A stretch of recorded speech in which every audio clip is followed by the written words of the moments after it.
tu mejor aplauso, tu mejor ovación a nuestro Rey de Reyes, Señor de Señores. Y hoy vamos a recibir esta enseñanza de parte de Dios que hemos titulado de impureza a vida, de impureza a vida. Y es una historia que yo sé que es muy familiar para ti porque la hemos escuchado bastantes veces. La hemos visto, quizás ya la has visto en tu clase de mujeres, en tu clase de varones. Ya has escuchado palabra de parte de esta plática, de estos versículos que vamos a revisar. Y el Señor quiere traernos nuevamente esta historia yo la veo tan fascinante, que me parece algo curioso que Mateo, Marcos y Lucas quisieron, más bien la plasmaron. Estos escritores la plasmaron ahí en la Biblia. Pero hoy conocemos que quien quiso que estuviera plasmada fue el Espíritu Santo. Él quiso que esta historia tan fascinante y tan poderosa estuviera plasmada en estos 3 extractos de los evangelios, y llamó un poco mi atención porque, bueno, si la escriben 3 personas, en este caso Mateo, Marcos y Lucas, y te comento que, por ejemplo, Marcos y Lucas no eran discípulos de Jesús, es decir, no eran parte del equipo de 12. Ellos escriben evangelio, pero no eran parte de los 12. Marcos se presume, no está tan sentado, pero se presume que es aquel joven que le da los 12 panes y los 12 peces a Jesús. Y Marcos seguía a Jesús, pero desde lejos, por así decirlo, y después escribe el evangelio.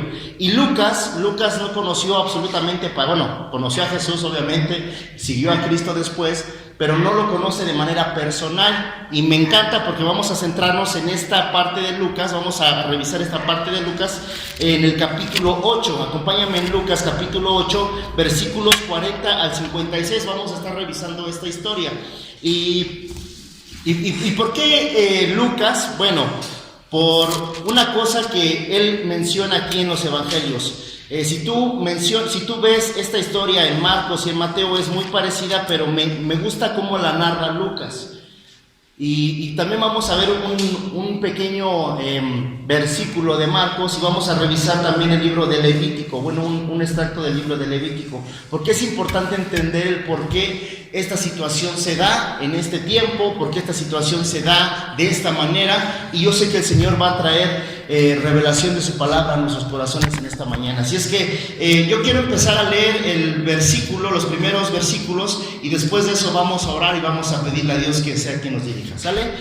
Lucas 8, en el capítulo 40, dice: Cuando volvió Jesús, lo recibió la multitud con gozo, porque todos le esperaban. Entonces vino un varón llamado Jairo, que era principal de la sinagoga, y postrándose a los pies de Jesús, le rogaba que entrase a su casa, porque tenía una hija única, como de 12 años, que se estaba muriendo. Vamos a orar. Padre, en el nombre de Jesús, hoy te damos gracias, como siempre, por tu palabra. Queremos poner este tiempo en tus manos, Espíritu Santo. Queremos que tú nos des dirección, que seas tú, Espíritu Santo, quien sea quien nos pueda convencer de pecado, de juicio y de justicia, Señor, porque realmente sabemos, Señor, que no somos nada sin ti, que tú eres quien nos hace entender las palabras de nuestro Padre, que tú eres quien nos dirige a través de esta enseñanza, Padre. Te pedimos, como siempre, que tú hagas tu obra en nuestros corazones, que tú abras nuestro entendimiento, abras nuestro corazón, y que nos permitas conectarnos con esta historia, Señor, que tú dejaste plasmada aquí en tus 66 libros. Queremos conocerte más a través de lo que tú vas a enseñarnos el día de hoy, porque tú sabes la necesidad que traemos cada uno de estos corazones que estamos aquí delante de ti, Señor. Tú sabes que tenemos una necesidad, Señor, de pasar de muerte a vida, de tinieblas a la luz, Señor. Hoy queremos conocerte más, Señor Jesús. Hoy queremos tener esa relación más fuerte contigo. Como siempre, Padre, te damos toda la honra y todo el honor a ti, mi Dios, en el nombre de Jesús. Amén y amén. Ok, y bueno, estamos viendo este personaje. ¿Quién era? Jairo. Vamos a ver estos personajes, que es Jairo, y dice la palabra que era un ¿qué? Un principal. No era como en el caso de Nicodemo, que era un principal de los fariseos. Ya habíamos visto que Nicodemo era una persona o era un personaje que era casi como un legislador de leyes, por así decirlo. Pero en este caso, Jairo era un principal de la sinagoga, es decir, solamente de esa comunidad, solamente de ese pueblo. Aquí se encontraban en la comunidad de Capernaum. Antes de eso, Jesús va al pueblo de Gadara y se encuentra con los gadarenos, los libera, etcétera, y se regresa a Capernaum. Pero dice aquí que lo esperaba la gente ¿con qué? Con gran gozo, porque todos lo esperaban con gran gozo. Imagínate, yo quiero que te imagines la personalidad de Cristo. O sea, imagínate cómo era su personalidad. La verdad, yo no creo que tuviera el rostro amargado. O sea, yo no creo que estuviera que un Jesús así como que siempre había. Porque a veces nos lo imaginamos así, ¿no? Y más cuando entra al templo y corre a todos, ¿no? O sea, decimos, oh, sí se enojaba Jesús, claro que se enojaba. Pero yo me imagino que la personalidad o su esencia era algo radiante, una persona con la cual te gustaba estar. Porque dice aquí que, bueno, la multitud, las personas le estaban esperando, era casi así como si, oye, vino Jesús, está aquí en la comunidad, y se pasaban así la voz. O sea, antes no había WhatsApp, no había grupos de WhatsApp de vecinos, y, oye, vino Jesús, rápido, y mandaban stickers, nada de eso. O sea, todos se pasaban la voz y vamos a correr a ver a Jesús. Todos lo esperaban con gozo. ¿Por qué? Porque en este tiempo, iglesia, los judíos, en este caso, esperaban con gran ansia o con gran anhelo la llegada del Mesías. Lo esperaban tanto, o sea, no era así como que tú y yo, algo que ya vemos tan simple de, ay, voy a ir a la iglesia, ay, sí, Jesús. O sea, se nos vuelve tan familiar todos esos conceptos de Jesús, de Dios, de la iglesia, y ellos en su momento le daban un peso enorme porque ellos esperaban a su Mesías con gran alegría. Por eso dicen que lo vieron ¿con qué? Con mucho gozo. Su personalidad era tan padre, tan hermosa, tan maravillosa, que hasta a los niños se le querían acercar. ¿A poco no? Los niños querían estar cerca de Jesús. Y la multitud va atrás de él, porque a lo mejor pues, quería recibir un milagro, a lo mejor, pero yo me pongo a pensar que más era el querer escuchar lo que iba a salir de su boca. Si tú te das cuenta, en todos los evangelios, las personas anhelan escuchar la voz de Jesús, anhelan escuchar su palabra, y con este gozo ellos estaban buscándole. Entonces dice que vino un principal que era Jairo. Todo el mundo conocía a Jairo. Jairo era conocido de todo el pueblo. ¿Por qué? Porque él estaba en la sinagoga.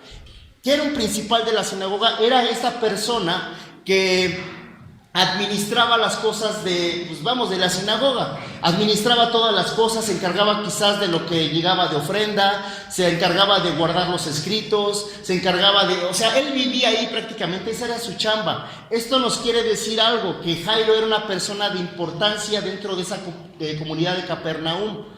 Jairo era conocido, Jairo era un principal, Jairo tenía dinero, tenía poder, era una persona que tenía poder. Por eso dice que un principal de la sinagoga llega y se postra delante de Jesús. Jairo, la palabra Jairo o el nombre de Jairo significa aquel a quien Dios ilumina. Era una persona de poder y entonces llega y reconoce ¿a quién? A Jesús. ¿Sabe quién es Jesús? Yo me imagino, no lo dice aquí la Biblia, pero yo me imagino que como era una persona que estudiaba la palabra, que escuchaba la palabra de Dios, en este caso la Torá, en este caso los libros que leían en aquel tiempo, los rollos, que igual los estudiaba, los escritos, etcétera, me imagino a Jairo, que a lo mejor ya había escuchado de Cristo. Cristo ya era famoso aquí en esta parte. Y me imagino que Jairo tenía esta necesidad de que su hija estaba enferma, estaba agonizando. Los que somos padres, yo te quiero invitar que los que somos padres, que tenemos hijo o hijas o hijos o no sé, te pongas en las chanclas de Jairo. Sí, porque no usaba zapatos. Te pongas en las chanclas de Jairo. ¿Qué sentiría Jairo? ¿Qué sentirías tú que tu hijo o tu hija estuviera agonizando? Dice aquí que era una niñita de 12 años. Y me imagino que Jairo, siendo un principal, una persona de poder dentro de esa comunidad, me imagino que estudiaba los escritos, escuchaba lo que decían de Cristo y decía así como de, no manches, es el Mesías, es el Mesías. Y Jairo solamente tenía una esperanza. Jairo ya no tenía ninguna esperanza, no tenía esperanza ni en la sinagoga, ni en los fariseos, no tenía esperanza en otra cosa más que ¿en quién? En Jesús. Era su única moneda que se iba a jugar. Él decía, bueno, me imagino que él como papá así de mi hija está enferma, está agonizando, los doctores no pueden hacer nada, ¿qué hago? Todos se habían derrotado quizás ante la situación de su hija de Jairo y llega y se postra delante de Jesús. Ahora bien, para ti a lo mejor lo escuchamos tan simple, tan sencillo postrarse, pero en este tiempo no. En este tiempo era algo tan importante postrarse delante de una persona porque quería decir que tú le estabas adorando, que tú estabas reconociendo su poderío, que tú estabas reconociendo su autoridad. Y en este caso Jairo me lo imagino, bueno, mi mente está así loca, ¿no? Discúlpenme, pero me imagino a Jairo así cayendo de rodillas delante de Jesús, a la vez alegre de conocerlo personalmente, a la vez alegre de saber quién es él, de que lo estaban esperando desde hace años, desde muchas generaciones, pero que también Jairo tenía un dolor tan inmenso porque su hija fuera curada y fuera sanada. Y Jairo no le importa quién estaba. ¿Se acuerdan de Nicodemo? ¿Cómo lo va a ver a escondidas?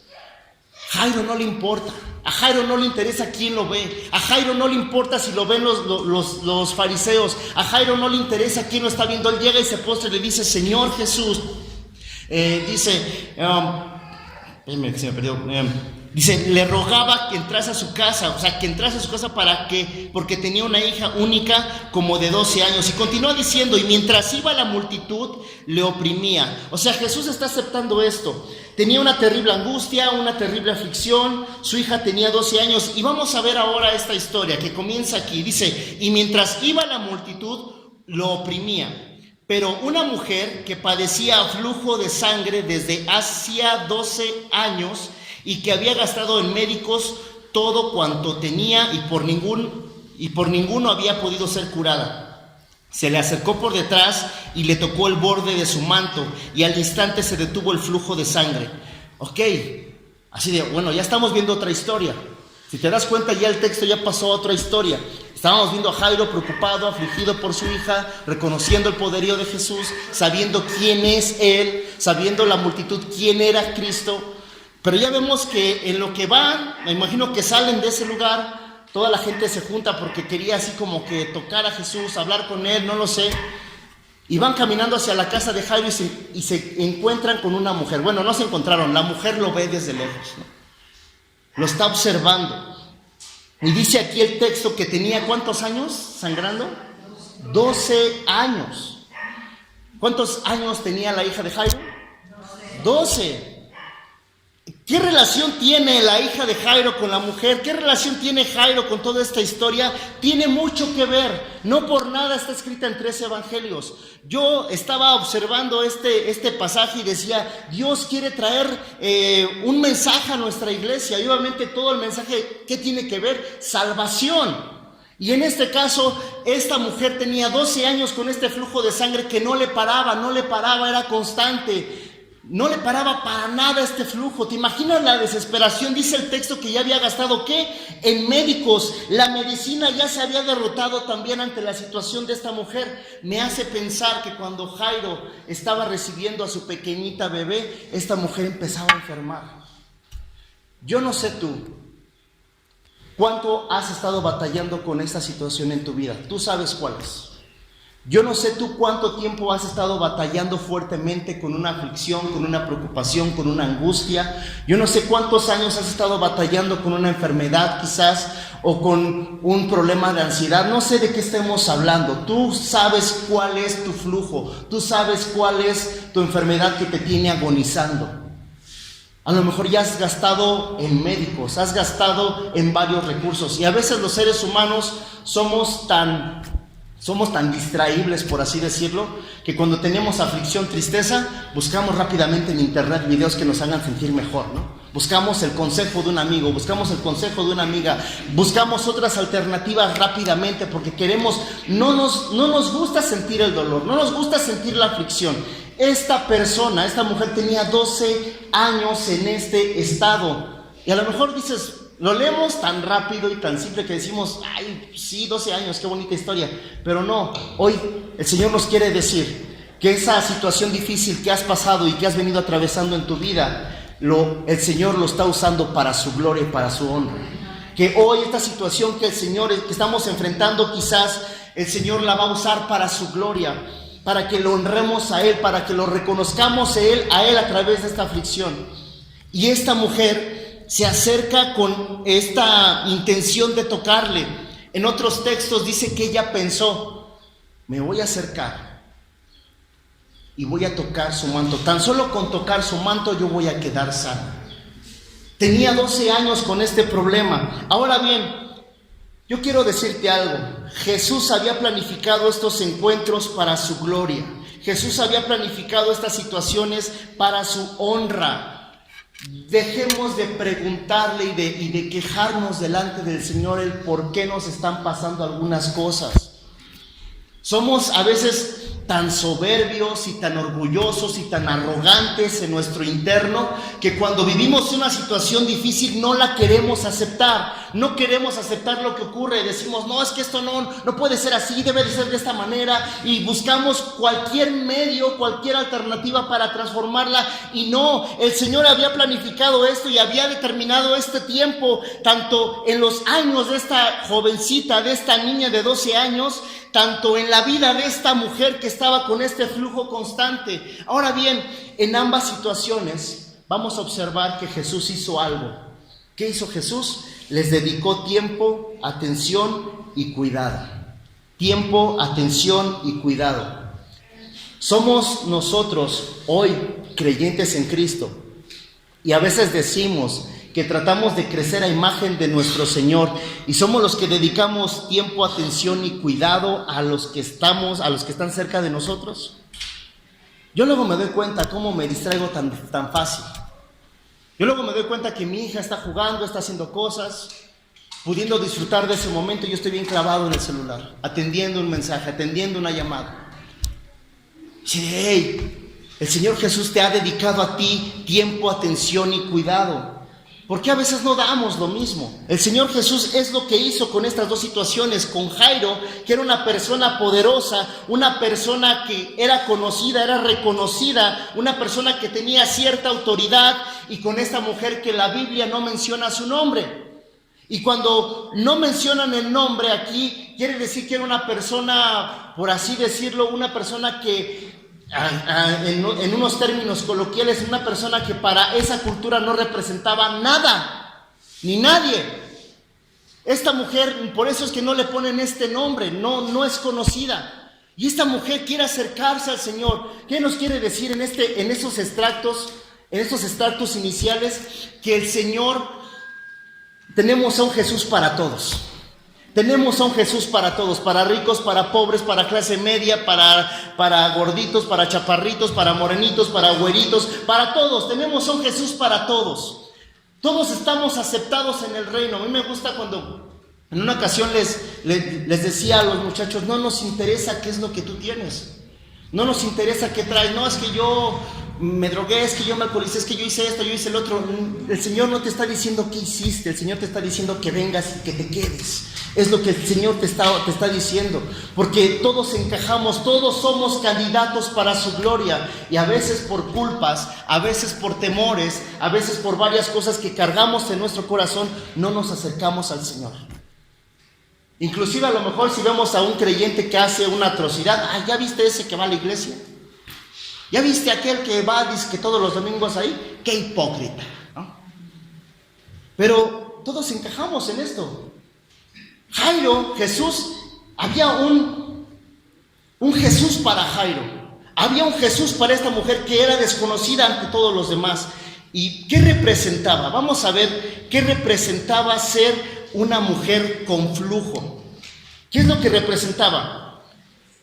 Aquí en este punto le puse dolor, del dolor a la alegría, del dolor a la alegría. ¿Qué implicaba tener flujo de sangre? Acompáñame a Levítico 15 en el versículo 19. Fíjate lo que dice: cuando la mujer tuviera flujo, esto era una ley que obviamente Dios le da a Moisés para los levitas, para los que habitaban en el templo.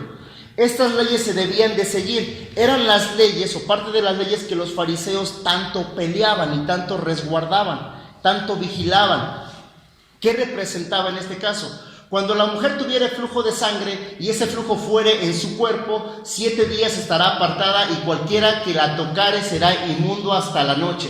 Todo aquello sobre lo que ella se acostare mientras estuviere separada será inmundo, también todo aquello sobre lo que se sentare será inmundo. En otras palabras, la ley decía que una mujer cuando le llegaba la menstruación no podía estar cerca de nadie, ni de sus hijos, ni de su esposo, ni de su familia, ni de la sociedad. Tenía que estar apartada. ¿Se acuerdan del COVID? Tenías que estar apartada ahí, sin que nadie te pudiera tocar. Tú no podías tener contacto con nadie, no podías tocar los muebles, no podías tocar todo, porque todo lo que tú tocabas era inmundo, era sucio, era impuro. Si tú tocabas a tu hijo o a una persona, esa persona se convertía en impuro. ¿Y qué representaba tener esa menstruación en este tiempo? Que no podías participar de la adoración a Dios. Es decir, no podías ir a la sinagoga a recibir la enseñanza. Tenías que estar apartada estos 7 días y tú mismo tenías que lavar tu ropa y todo ese rollo. Eso era en los tiempos cuando a la mujer le llega la menstruación, que no sé cuántos días sean, la verdad. Entonces, pero esto era cuando ocurría cada mes. Ahora, ¿qué pasaba con esta mujer? 12 años en esta situación por una enfermedad. Fíjate lo que dice el siguiente. Dice: y cualquiera que tocare su cama, lavara sus vestidos y después de lavarse con agua será inmundo hasta la noche. Dice el 25. Dice: y la mujer cuando siguiere el flujo, o sea, esta ley ya estaba aquí. Cuando la mujer siguiere el flujo de su sangre por muchos días, fuera del tiempo, es decir, cuando se prolongara, fuera del tiempo de su costumbre, o cuando tuviera flujo de sangre más de su costumbre, todo el tiempo de su flujo será, ¿qué dice? Inmunda, como en los días de su costumbre. Toda cama en que se durmiere todo el tiempo de su flujo le será como la cama de su costumbre, y todo mueble sobre el que se sentare será inmundo como la impureza de su costumbre. ¿Qué podía hacer esta mujer durante todos estos 12 años? Nada. Era rechazada. ¿Qué representaba para esta mujer estar en este flujo de sangre? Se representaba ser rechazada de su familia. Si tenía esposo, no podía estar con su esposo. Si tenía hijos, no podía estar con sus hijos. Si tenía familia, no podía estar con su familia. Si tenía casa, no podía estar en su casa. ¿Y qué más representaba? Que era considerada pecadora, o sea, inmunda. Fíjate lo que dice la definición de inmundo. Dice en el hebreo que es contaminado e impuro. La definición del griego me impacta más, porque la definición del griego dice que inmundo es algo demoníaco. Era considerada, si una mujer en el estado de su menstruación era considerada inmunda, ponte a pensar esos 12 años cómo eras terriblemente señalada esta mujer. Ponte a pensar cuántas etiquetas ya le habían puesto. Ponte a pensar que no podía ir al mercado a comprar pan por ella misma. Ponte a pensar, solamente, bueno, no dice la escritura, pero solamente Dios sabe cómo es que ella se alimentaba, cómo es que ella podía acercarse quizás a hacer sus cosas. ¿Te imaginas a esta mujer viviendo en las calles? Esta mujer no podía hacer nada. Tenía una enfermedad que era ese flujo de sangre, no sabemos qué era. Cuando yo leo esta parte me acuerdo de una tía muy amada que ya falleció. Y cuando esta tía empezaba su enfermedad, ella muere de cáncer. Me platicaba esta tía, jamás se casó, etc. Me decía, es que tengo un flujo, me decía esto, tengo un flujo de sangre, y apenas leí en la Biblia que había una mujer que tenía ese flujo de sangre y yo quiero ser sanada por Jesús. En algunos momentos oramos, etc. El Señor pues le hace pasar por esta gran prueba en el cáncer. Y ella obviamente pues fallece. Y estaba repasando este extracto y me acordaba mucho de ella porque ella sufría bastante. No le paraba el flujo, no le paraba. Ella tenía un cáncer en la matriz. Me hizo pensar mucho en ella y me hizo retratar en mi mente un poco más la situación de esta mujer, de esta tía tan amada que tuve la fortuna de tenerla como tía y de conocerla. Y yo sé que hoy a lo mejor dices, híjole, ¿y no la sanó Jesús? Sí, la sanó. La sanó en el cuerpo y está en el cielo. porque ella pudo recibir la presencia de Cristo en su corazón. Entonces yo me quedé tranquilo en esta situación. Entonces eso representaba ser una mujer de flujo. ¿Qué más representaba? Te lo decía, ser una persona considerada pecadora. Y otra cosa muy importante, representaba ser expulsada del templo. Expulsada del templo. ¿Qué quiere decir esto? Estar expulsada de la presencia de Dios. Y no sé tú, iglesia, no sé tú, pero cuando yo leo estas partes y hace poco leía la parte de Sansón, todos conocemos a Sansón con Dalila, hay un extracto en un renglón donde dice que Sansón estaba tan entretenido con Dalila, estaba tan cauterizado de su mente y de su corazón que la presencia de Dios lo dejó y él no se dio cuenta. Y yo no sé tú, pero que nos falte absolutamente todo menos la presencia de nuestro Señor. No sé si el día de hoy te puedas imaginar qué representa estar fuera de la presencia de tu Señor. ¿Qué podría representar para ti estar fuera de la presencia de Jesús? ¿Qué podrías representar para ti estar fuera, estar expulsado o expulsada de la oportunidad que tenemos de adorarle y de rendirle honor y gloria a nuestro Señor? Yo no sé tú, pero es algo terrible.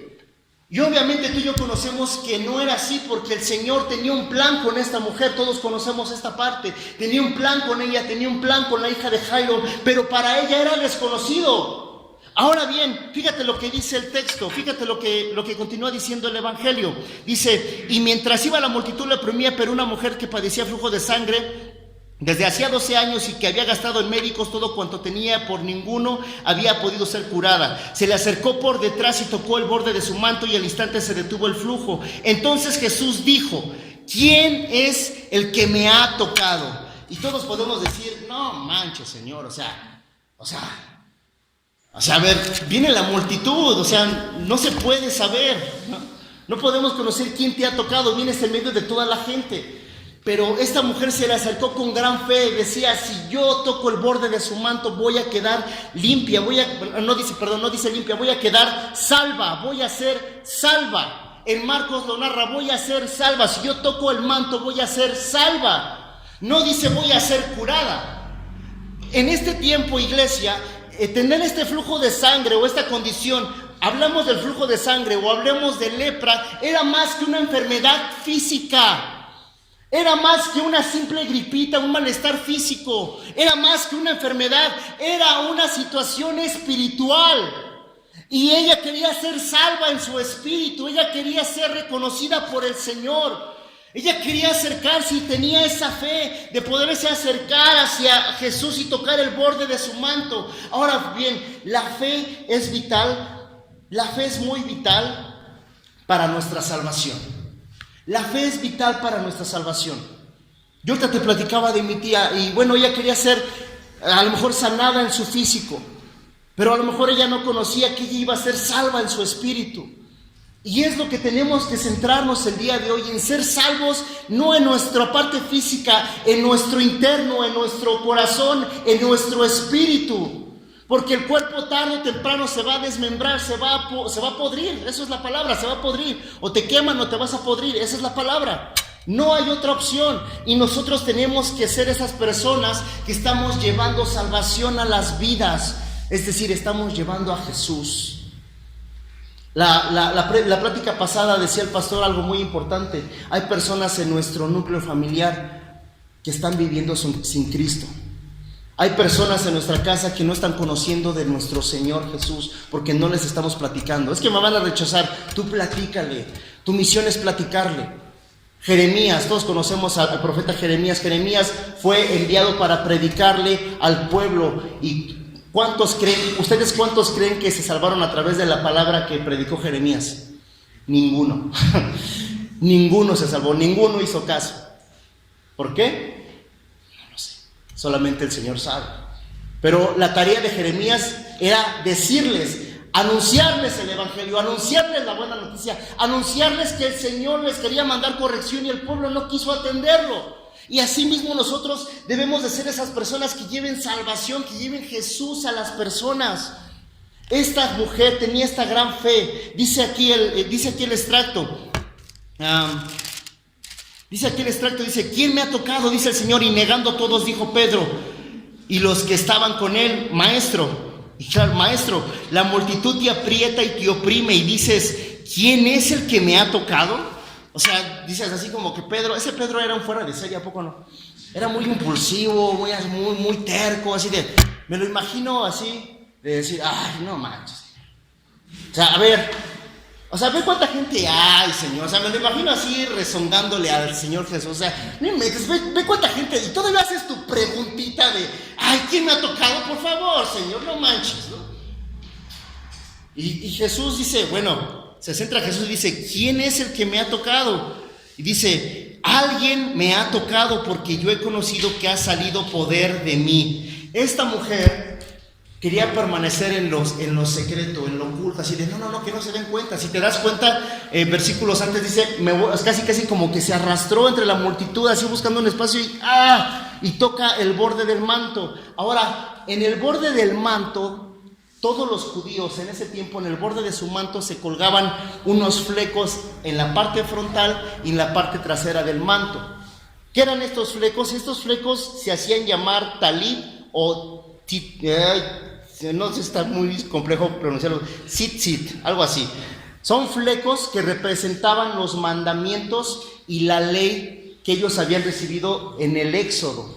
Esos flecos le hacían recordar de dónde habían salido ellos. Entonces me hace pensar que esta mujer, cuando toca el borde del manto, está tocando esos flecos que representaban la palabra de Dios, la instrucción de Dios, los mandamientos de Dios.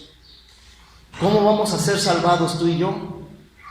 Tocando la palabra de Dios. Y no solamente así literal. No voy a decir, es que Luis dijo que así. No. Que tú y yo nos centremos en su palabra, que tú y yo nos refugiemos en estos libros, que tú y yo hagamos de esto nuestra comida, que tú y yo hagamos de esto nuestro diario vivir. ¿Quieres una solución para cualquier problema que estás pasando, angustia, sea lo que sea? Aquí está en los 66 libros, aquí está, aquí lo vas a encontrar. Los médicos ya no habían hecho nada, solamente que ella se acercara a la palabra misma encarnada y que tocara como representatividad o como algo ilustrativo el borde del manto que representaban los mandamientos del Señor y fuera así salvada, tocando solo los estatutos, tocando solo la palabra de Dios. Esta mujer recibió salvación.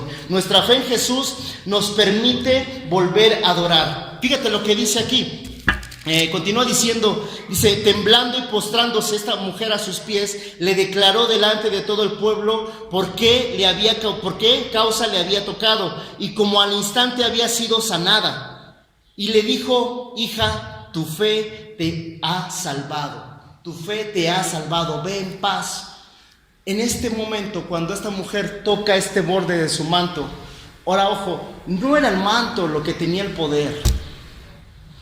También te puedo decir algo, no solamente era la fe, porque tú y yo decimos, lo importante es tener fe, ¿no? Cuando se nos acerca una persona y nos dice, es que yo estoy en la santería, y por no querer debatir con esa persona, le dice, bueno, pues lo importante es tu fe. No, es que yo creo en el yin yang. ¿Qué? ¿Qué es eso?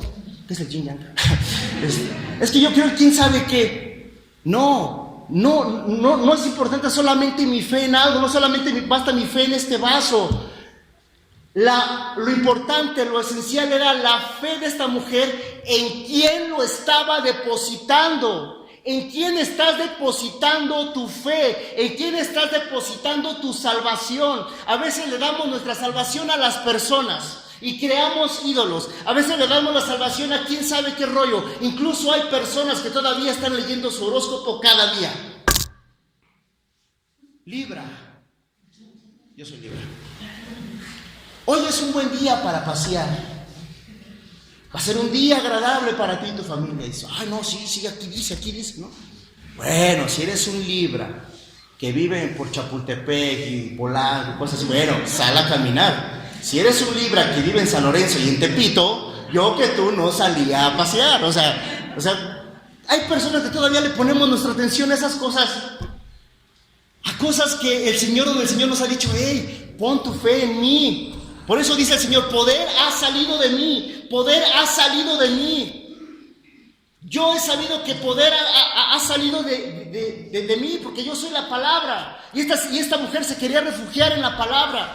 Se quería tocarse al borde de su manto y recibe esta salvación. La fe en nuestro Señor Jesús le permite volver a adorar. Y esta mujer, después de 12 años, ponte a pensar, me mueve mucho el corazón. Ponte a pensar, 12 años rechazada, 12 años ambulando sola, 12 años yéndose al río a escondidas a lavar sus ropas, 12 años sin ver a su familia, 12 años en angustia, en soledad, en una terrible ansiedad. Quizás después de 12 años el Señor le dice, hija. El Señor le dice, hija. ¿Te imaginas que esta mujer, a lo mejor con tanta culpabilidad de parte de todo el pueblo, de decirles que yo no me puedo acercar a las personas? Y me imagino que el Señor Jesús le vale completamente y le dice, levanta la mirada y le dice, hija, tu fe te ha salvado, ve en paz. Te has refugiado en la palabra, has puesto tu fe en Jesús. El poder ha salido de mí. No ha sido el manto, no ha sido tu fe misma. Ha sido en quién pones tu fe, en quién pones tu esperanza, en el Señor Jesús, quien todo lo puede. Dice que continúa el pasaje. Ahora, ya nos quedamos mucho con la mujer, ¿verdad? ¿Te imaginas la cara de Jairo? Así de, Señor, yo fui primero, o sea, la mujer ni se formó, o sea, a ver, primero fui yo a buscarte, o sea, yo fui y yo me postré de buena gana, Señor. Mira, Señor, yo me postré de buena gana. A veces le decimos esto al Señor, ¿no? O sea, Señor, ¿por qué a él sí y a mí no? ¿Por qué a él sí se le da esto y a mí no? ¿Por qué a tal persona sí se le dan las cosas y a mí no? Ojo, dice la palabra que tú y yo no podemos envidiar la bendición de los impíos, o sea, de los que no tienen piedad, porque su fin va a ser terrible. Cuidado con estar envidiando y cuidado con lo que está saliendo de tu boca y lo que le estás pidiendo al Señor que haga en tu vida. Es mejor, el estado en el que estamos es mejor. Y somos tan impacientes, o sea, te puedes dar cuenta que Jairo era una persona, ¿qué? Poderosa, ya lo vimos. Y el Señor dice, a ver, aguántame, Jairo, primero tengo un asunto que atender con esta. Obviamente tú y yo hoy conocemos que Jesús sabía que se iba a topar con esta mujer. Sí. ¿Sabemos que Jesús conocía a quién la había tocado? Sí. Pero Él quiere que esta mujer salga de ese anonimato en su fe, que su fe se haga pública. Porque después ella tenía que ir al templo a ofrendar y a hacer la ceremonia de purificación. Pero en este caso, Jairo, te imaginas así de, híjole, es que ya nos tardamos con este rollo, ¿no? Y dice aquí en el versículo 49, estaba hablando aún cuando vino uno de la casa del principal de la sinagoga. O sea, vino uno de la casa de Jairo a decirle, tu hija, ¿qué dice? Ha muerto. Tu hija ha muerto. Dice, no molestes más al maestro. O nuevamente, padres y madres de familia, ¿te imaginas esta noticia en tu corazón? ¿Te imaginas lo que causaría esta noticia en tu vida? Es muy fuerte, ¿no? Porque a lo mejor siempre tenemos la idea de que podemos enterrar a nuestros padres, pero no a nuestros hijos. Entonces, recibe esta noticia de tu hija ha muerto, ya no le molestes más, ya se murió.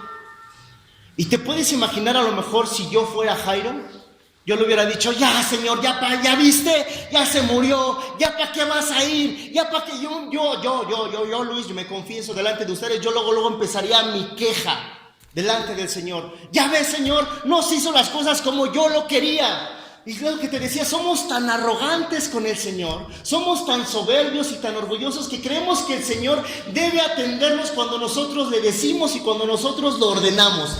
¿Quiénes somos tú y yo para darle tal exigencia al Señor? ¿Quiénes somos? ¿Quiénes somos nosotros para negar su propia voluntad? ¿Quiénes somos nosotros para negar su soberanía y empezar con queja? ¿Quiénes somos tú y yo? Y Jairo está recibiendo esta noticia. Imagínatelo con la angustia, imagínatelo con la desesperación y que de repente vea a este personaje llegar y le dice, tu hija ha muerto, no le molestes más. Pero dice Jesús algo extraordinario. Aquí dice, respondió Jesús, ¿qué? No temas, cree solamente y será salva.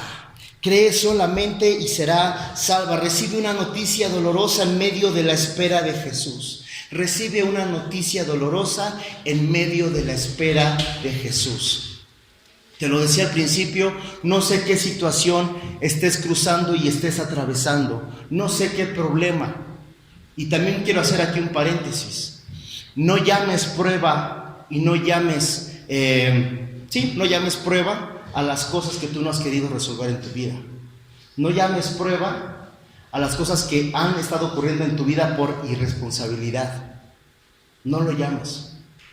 Porque estas dos cosas eran actos imposibles para los médicos y para las personas.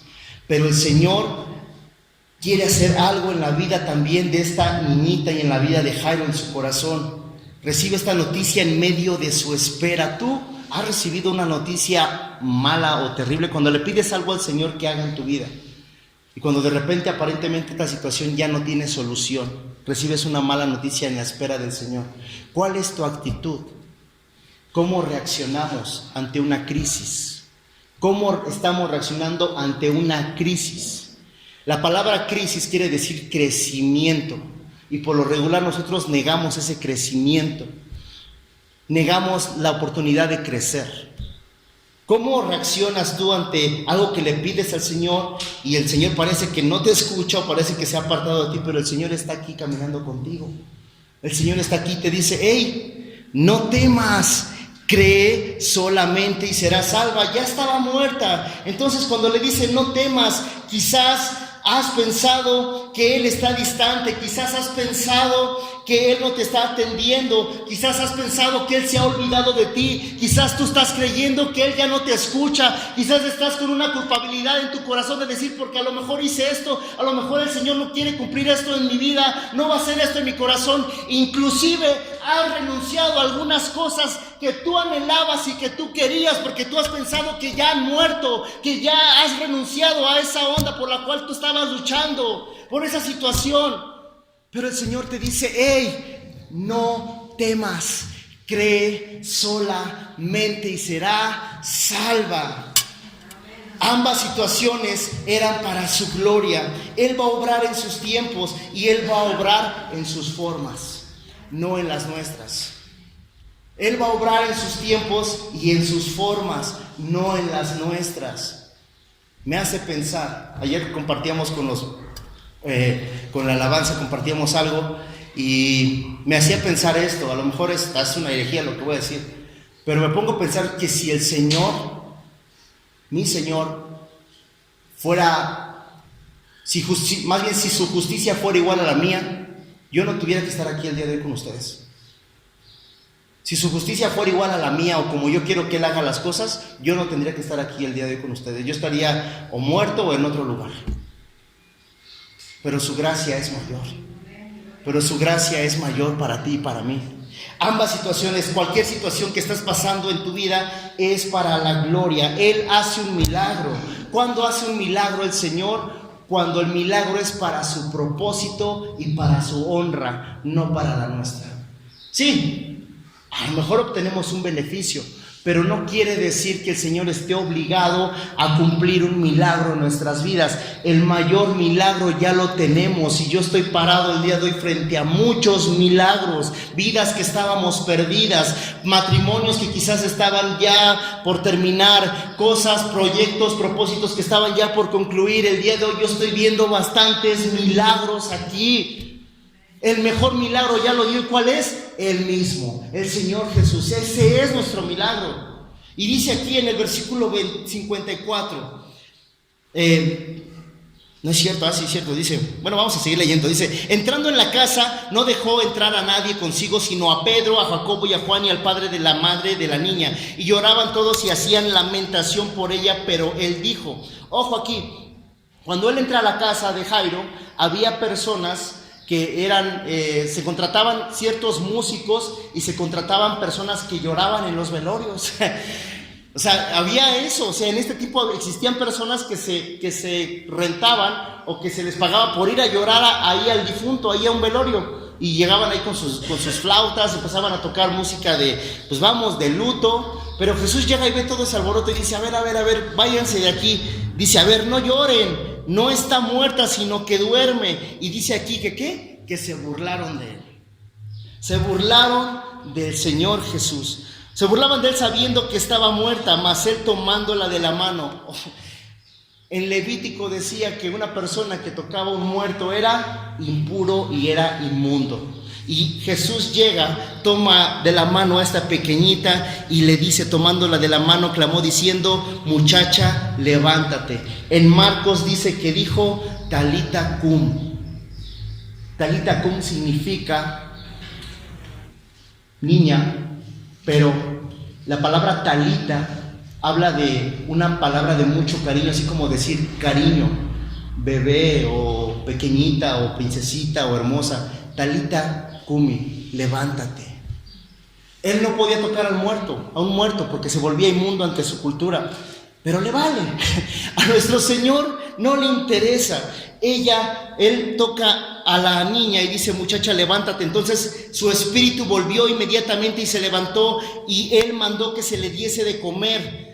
Y sus padres estaban atónitos, pero Jesús les mandó que no le dijeran a nadie sobre lo sucedido. ¡Qué humildad de nuestro Señor Jesús! ¡Qué humildad de nuestro Señor Jesús! Ahora bien, vamos a encontrar algunas cosas aquí.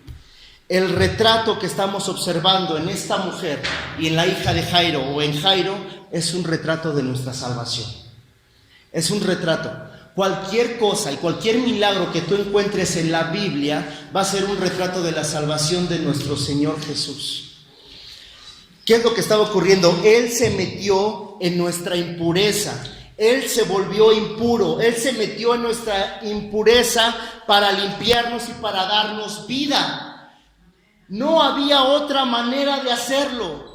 No había otra circunstancia, no había otra alternativa, sino que el justo, el que era justo, se hiciera injusto, el que era santo, se hiciera maldito por mi causa. Eso era lo que me iba a traer salvación. Y Él no le interesa, y Él se mete en nuestra impureza, se mete en nuestra circunstancia para limpiarnos y darnos vida, y vida en abundancia. No sé si para ti sea poca cosa, pero hoy puedo reconocer que no ha sido así. Porque también puedo observar que a Él no le importa convertirse en inmundo. Ya vimos la definición de inmundo, que era algo demoníaco, algo impuro. Y a Él no le interesa su gran amor, su gran corazón, su corazón bondadoso. No le interesa meterse en mi impureza para limpiarme y para darme vida. Él no permitió que nosotros derramáramos nuestra propia sangre. Él no permitió que nosotros derramáramos nuestra propia sangre. Tú y yo teníamos que derramar nuestra propia sangre para salvarnos, si no fue así. Él no permite que derramemos nuestra propia sangre, sino que Él da la suya, sino que Él da su poderosa sangre, su preciosa sangre, por rescatarnos y por darnos vida y por volvernos a sanar y por volvernos a levantar. Y nos dice, hey, cariño, hey, Talita, hey, hijo, hija, levántate. Tu fe te ha salvado. Tu fe que has puesto en mí te ha salvado. No se trata de cuánta fe tenemos, sino en quién la depositamos. No se trata de cuánta fe tenemos, sino en quién la depositamos. ¿Creemos en este Jesús? ¿Creemos en este Jesús que nos lleva de la amargura a la alegría? ¿Creemos en este Jesús que es especialista en arruinar desgracias? ¿Creemos en nuestro Señor Jesús que nos lleva de la oscuridad a la luz? ¿Creemos en este Jesús que nos lleva de muerte a vida? ¿O somos de los que decimos que es simple cosa, como los que estaban ahí llorando y tocando música? Señor, sí, el Señor. Le damos el peso importante en nuestro corazón, en nuestra mente al Señor Jesús. Porque hoy el Señor te está diciendo, hey, yo no me he olvidado de ti. Hey, yo no he terminado con tu situación. Hey, yo no he terminado contigo, iglesia. Tu situación no para en este problema. Hey, no creas a las voces. ¿A quién estás prestando tus oídos? ¿A ¿A quién le estás prestando tus oídos? ¿Le estás prestando tus oídos a los incrédulos? ¿Le estás prestando tus oídos a la circunstancia? ¿Le estás prestando tus hermosos oídos a lo que nos dicen allá afuera? ¿O le estás prestando tus oídos al que te dice, cree, solamente cree y no temas? Solamente cree y no temas. Yo estoy caminando contigo en medio de esta dificultad. Yo estoy caminando contigo en medio de esta circunstancia. Yo voy a hacer la obra redentora en ti. Yo voy a hacer la obra de amor, perdón y restauración en ti. Tú solamente cree y no temas, camino de viento, porque nuestro Señor Jesús camina en esta iglesia. Nuestro Señor Jesús camina con nosotros y viene y nos toca nuestra mano y nos dice, hey, pasa de muerte a vida. Pasa de muerte a vida, porque yo soy la vida y vida en abundancia. Cree solamente. Mujer, ve a Jesús. Mujer, ve a Jesús. Varón, ve a Jesús.